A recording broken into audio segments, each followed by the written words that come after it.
conquista, de atacar as cidades, de destruir os exércitos inimigos, Deus precisou chamar eles de volta para uma renovação do compromisso. Deus precisou chamar eles de volta para um momento em que eles tinham que renovar a sua aliança com Deus. E foi aí que Deus chamou o povo para ser circuncidado novamente. Vamos entender isso aqui. Em Josué 5, verso 1 e 2, verso 1 diz que depois que Deus abriu o Rio Jordão, por passar, as nações ao redor ficaram sabendo, e aqui diz que o coração deles se derreteu de medo e ficaram desanimados por causa dos filhos de Israel.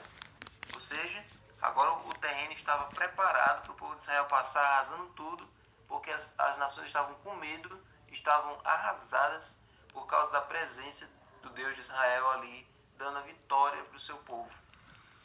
Só que, ao invés de começar logo atacando, começar logo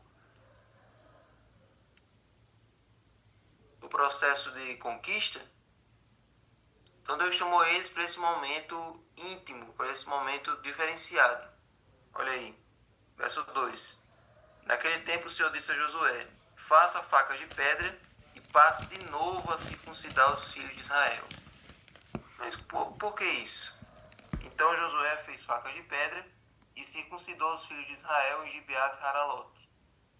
Foi esta a razão por que Josué o circuncidou. Agora a Bíblia vai explicar. Todo o povo que tinha saído do Egito, os homens, todos os homens de guerra, tinham morrido pelo caminho no deserto. Porque todo o povo que saiu do Egito estava circuncidado, mas a nenhum deles que havia nascido no deserto, pelo caminho, depois de ter saído do Egito, havia circuncidado. Lembrando que aquela geração que entrou no Egito era a segunda geração. A primeira geração tinha morrido no deserto por causa daquela rebeldia deles, em Cades Barneia. Aí toda aquela geração morreu no deserto e só ficou a segunda, que agora eram os filhos daquele pessoal. E os filhos daquele pessoal não tinham sido circuncidados. Os pais provavelmente tinham sido circuncidados ali naquele momento pré-Páscoa. Um pouquinho antes da Páscoa, aquela primeira geração tinha sido circuncidada. Mas antes, até então, depois que o povo foi para o Egito e ficou escravo lá 400 anos, provavelmente a prática da circuncisão ela deixou de ser feita, porque o povo ficou sem propósito, sem adorar a Deus de verdade, e o povo ficou assim, tão desanimado por causa da escravidão, que não tinha nem razão de se circuncidar.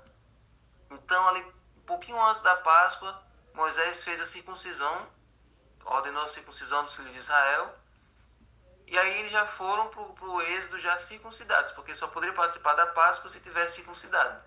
Então eles já foram para o deserto, já foram começar a jornada já com a feita essa aliança. Então os filhos não tinham feito isso, certo?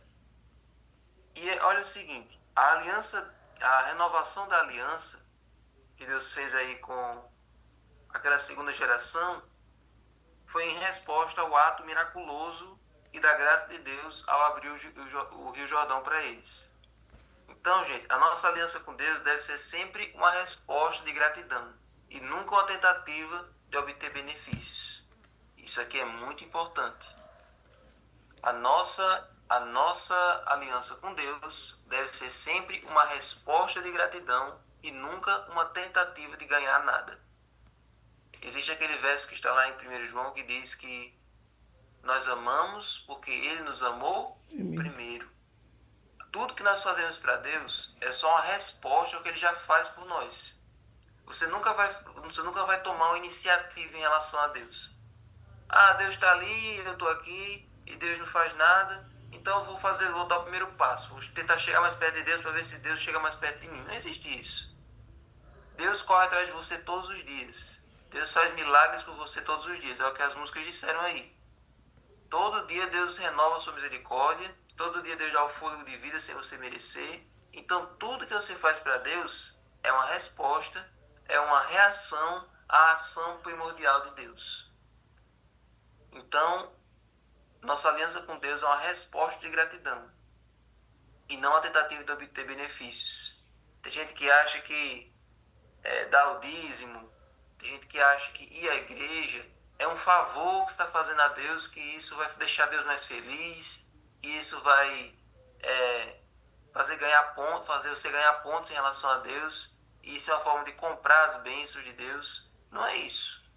Não é isso. Encare isso como uma demonstração de que você ama o seu Deus, que você é grato a Ele e que você não merece bênção nenhuma. Para falar a verdade, ninguém merece bênção nenhuma. Por mais que você frequente 1000 cultos, devolva todo o seu dinheiro como dízimo, por mais que você seja fiel e obediente em todas as áreas, mesmo assim você ainda não merece essas bênçãos, que você continua sendo pecador. As bênçãos continuam sendo um ato de bondade de Deus com relação ao pecador. Deus, ele se permitiu fazer uma aliança com você. Então isso também é um ato de bondade, porque Deus não precisava entrar em sociedade e entrar em aliança com ninguém, principalmente com criaturinhas do tamanho de nada que nós somos. Então Deus se permite entrar em aliança com você, Deus se permite entrar em aliança com a gente, fazer essa sociedade com o ser humano, na qual, nessa sociedade, nessa aliança, nós é que somos beneficiados, a gente não beneficia Deus em nada. Então, ele pede apenas que você seja obediente, que você ande e faça a vontade dele, para que você seja abençoado, para que ele possa encher a sua vida de coisas boas, para que ele possa beneficiar você, por causa do amor dele que é grande. Então, essa é a questão. Essa é a questão. Nós temos que ser obedientes a Deus por resposta ao amor dele, por resposta ao que ele já faz por nós, certo? Não de uma forma legalista, não de uma forma farisaica, mas de uma forma salvífica, de uma forma voluntária, certo? Então, era isso que Paulo queria ensinar para os Gálatas, porque os judeus estavam querendo colocar na mente deles que a circuncisão era uma coisa necessária. Não, mas não vou falar disso não, vou falar disso depois, senão vai confundir vocês, certo? Mas depois vocês lerem a carta dos Gálatas, vocês vão entender isso que eu estou dizendo. Que Paulo ensinou que o legalismo não é o caminho. O caminho é você fazer as coisas porque você já foi salvo em Cristo, não para ser salvo, certo? Está lá na carta dos Gálatas. E é exatamente isso aí, Nefretes. A circuncisão era uma cerimônia que deixava os homens fracos, certo? Porque a circuncisão é cortar aquele excesso do prepúcio, do órgão genital. Então, era uma cirurgia que deixava o homem vários dias lento, ficava ali doendo por 3 dias, no mínimo, até sarar. Aqui diz, olha, ó, verso 7 de Josué 5. Porém, em seu lugar, pôs os filhos deles. A este Josué circuncidou.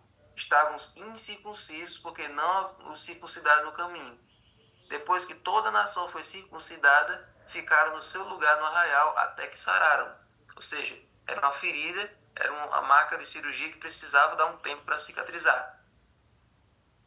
Tanto é que se você for ler aquela história lá de Gênesis, quando o povo de Siquém foi circuncidado, eles passaram vários dias, todos os homens da cidade, sentindo a dor da circuncisão. E foi aproveitando essa deixa, que eles estavam vulneráveis, que os filhos de Jacó, Simeão e Levi, foram lá e mataram todo mundo, certo? Então, o povo de Israel estava à beira da maior campanha militar da sua história e podia esperar que todo mundo estivesse focado nos preparativos da guerra, né? Porque agora tinham atravessado o Rio Jordão, o povo estava com medo e era hora de atacar. Só que, ao invés de se prepararem de forma militar, primeiro eles tiveram uma preparação espiritual. Ficaram vulneráveis ali por 3 dias, mas em comunhão com Deus. Eles reconheciam que a batalha, ela pertence ao Senhor. E se eles não estivessem buscando a Deus em primeiro lugar, todo o resto daria errado. Tanto é que eles viram isso acontecer lá na história de Ai. Como eles não buscaram a Deus no começo da batalha, então, e além do problema de Acã, então eles experimentaram a derrota. Então, gente, na maioria das vezes, a lição diz aqui, a vida cotidiana parece nos pressionar com a urgência de tantas coisas importantes que esquecemos de dar prioridade a coisa mais importante em nossa vida, a renovação diária, nosso compromisso com Deus. Então lembre-se, como nós sempre dizemos nos estudos bíblicos, a salvação não é uma coisa de momento. A salvação não é só quando o evangelista ou o pastor chama você para frente para você aceitar Jesus. Não. A salvação não é apenas uma decisão de um dia só, de um evento, de uma vez perdida. A salvação é uma coisa que precisa ser confirmada todos os dias. Todos os dias você precisa renovar o seu compromisso com Deus. Todos os dias você precisa renovar a sua aliança com Deus.